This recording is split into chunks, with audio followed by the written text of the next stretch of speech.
আমি দেখছি যে হরেক রকম মাল এটা।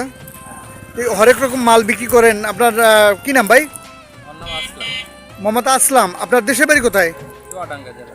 চুয়াডাঙ্গা জেলা। একটু সোজা হয়ে দাঁড়ান। হ্যাঁ, চুয়াডাঙ্গা জেলা। চুয়াডাঙ্গা জেলার কোন উপজেলা আপনার? দর্শনা। এখানে কোথায় থাকেন এলাকায়? মানে বরিশালের উজিরপুরে হারতা থাকেন, আপনি দক্ষিণ পাড় থাকেন। কত বছর এই এলাকায় আছেন? 10 বছর। আপনি কি ধরনের মাল বিক্রি করেন, নাম বলেন একটু। যখন এই গ্রামের ভিতর ঢুকেন তখন তো ডাক দেন, কিভাবে ডাক দেন সেই ডাকগুলো বলেন তো একটু জোরে। না, আমরা আসলে ডাক দিয়ে কোনো এরকম ভাবে বলি না। সেই বাঁশিটাই বাড়ি করেন আপনার, ওই কন্থাটা একটু আমরা শুনতে চাই, জোরে বাজান ওইটা। বাকিটা বাজালে পরে আমাদের কাস্টমার এমনিতেই চলে আসে।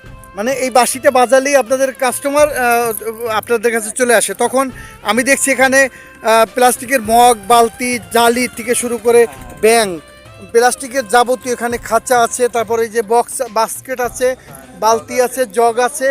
জগের পাশাপাশি দেখছি মেয়েদের যে ব্যান্ড, সামগ্রী আছে। তারপর বিভিন্ন কসমেটিক্স সামগ্রী আছে, পাশাপাশি সিলভার জাতীয় দেখছি আপনার সাথে, স্টিলের কড়াই বা অন্য প্লাস্টিকের জগও আছে আপনাদের এখানে।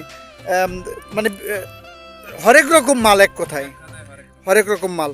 তো এই হরেক রকম মাল আপনি যে বাড়ি থেকে কয় মাস আগে বেরিয়েছেন আপনি? 15 দিন আগে। কদিন থাকবেন টানা? হয়তো বা 20 তারপর আবার এলাকায় চলে যাবেন।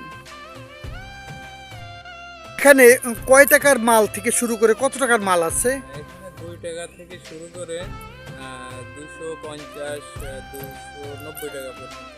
290 টাকা মানে কড়াই। 290 টাকা দামের জিনিসও এখানে আপনার কাছে পাওয়া যায়। হ্যাঁ, ধন্যবাদ ভাই।